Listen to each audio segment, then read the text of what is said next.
Bismillahirrahmanirrahim. Assalamualaikum warahmatullahi wabarakatuh. Perkenalkan, saya Niska dari kelas 12 IPS 2. Di sini saya akan memaparkan biografi dari salah satu Wali Songo.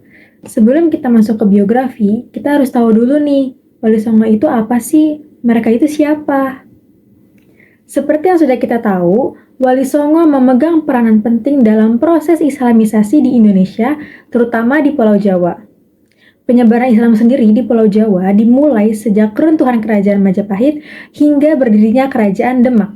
Wali Songo sebagai ulama penyebar agama Islam. Mereka memiliki wilayah penyebarannya masing-masing. Wali Songo dimaknai sebagai seseorang yang telah mencapai derajat tinggi dan memiliki ilmu pengetahuan tentang agama Islam yang luar biasa. Jadi, secara sederhana, Wali Songo dapat kita simpulkan sebagai 9 orang yang telah mencapai tingkat wali, suatu derajat tingkat tinggi yang mampu mengawal babahan hawa sanga, yakni mengawal 9 lubang dalam diri manusia, sehingga memiliki peringkat wali. Sesuai namanya Wali Songo, mereka terdiri dari 9 orang wali, yakni ada Sunan Gresik, Sunan Ampel, Sunan Bonang, Sunan Giri, Sunan Derajat, Sunan Kalijaga, Sunan Kudus, Sunan Muria, dan yang terakhir Sunan Gunung Jati. Karena kita sudah mengetahui apa itu Wali Songo dan siapa saja, kita akan langsung masuk ke biografi salah satu dari Wali Songo. Biografi yang akan saya bahas yakni biografi dari Sunan Kudus. Sunan Kudus bernama asli Jafar Shadiq dan saat kecil dipanggil Raden Untung. Beliau lahir di Palestina pada 9 September 1400 Masehi atau sekitar tahun 808 Hijriah. Beliau merupakan keturunan Raden Utsman Haji yang seorang panglima perang Kesultanan Demak. Dari ke-9 wali, hanya Sunan Kuduslah yang mendapat julukan Wali Al-Ilmi, yang artinya orang yang luas ilmunya. Ia merupakan putra dari pasangan Sunan Ngudung dan Syarifah. Ayahnya Sunan Ngudung adalah seorang putra sultan di Mesir yang berkelana hingga di Pulau Jawa. Di Kesultanan Demak, ia pun diangkat menjadi panglima perang. Sunan Kudus sendiri banyak berguru pada Sunan Kalijaga. Ia berkelana ke berbagai daerah tandus di Jawa Tengah seperti daerah Sragen, Simo, hingga Gunung Kidul atau sekitar wilayah Kudus dan sekitarnya. Dalam dakwanya, beliau menjunjung tinggi sikap yang penuh ketenangan dan kelembutan. Tujuannya bukan hanya untuk meyakinkan masyarakat menerima ajaran Islam tanpa paksaan, tetapi juga menegaskan toleransi Islam terhadap keyakinan lainnya.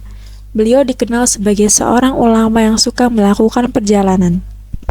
Sebagai penghargaan atas jasanya, beliau diberikan sebatang batu yang berasal dari Baitul Maqdis oleh penguasa setempat saat itu.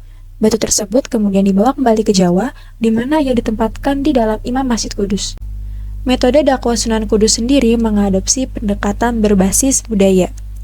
Pendekatan ini bertujuan untuk lebih mudah diterima oleh masyarakat setempat dan tidak memberikan kesan pemaksaan kepada masyarakat Jawa saat itu dengan memanfaatkan simbol-simbol Hindu dan Buddha. Hal itu terlihat dari arsitektur Masjid Kudus, bentuk menara, gerbang, dan pancuran atau padasan wudhu yang melambangkan 8 jalan Buddha, sebuah wujud kompromi yang dilakukan Sunan Kudus. Sunan Kudus wafat pada tahun 1550 di tangan muridnya yang bernama Tanda Japu ketika sedang menjadi imam sholat subuh di Masjid Menara Kudus. Beliau dimakamkan di lingkungan Masjid Menara Kudus.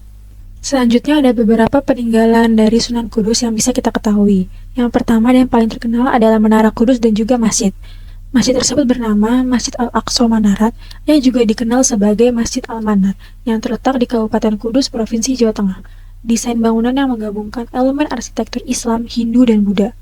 Masjid Al-Manar mencerminkan jelas adanya akulturasi budaya yang terjadi pada masa Wali Songo di Jawa. Pada acara festival dandangan yang menyambut bulan Ramadan, masjid ini selalu ramai. Hal ini karena banyak masyarakat dari berbagai penjuru yang ingin melakukan ziarah ke makam Sunan Kudus. Peninggalan selanjutnya yakni 2 tombak milik Sunan Kudus. Jadi sebelum Sunan Kudus wafat, beliau meninggalkan 2 tombak. Nah, setiap tahunnya ritual khusus diadakan untuk merawat dan menghormati tombak ini sebagai pengingat nilai-nilai yang terkandung di dalamnya, seperti kebijaksanaan dan juga kekuasaan. Nah, peninggalan Sunan Kudus yang terakhir yakni Tembang Asmarandana. Selain bangunan dan pusaka yang bisa kita lihat hingga sampai saat ini, beliau juga meninggalkan seni berupa tembang atau lagu yang liriknya mencerminkan nilai-nilai ajaran Islam.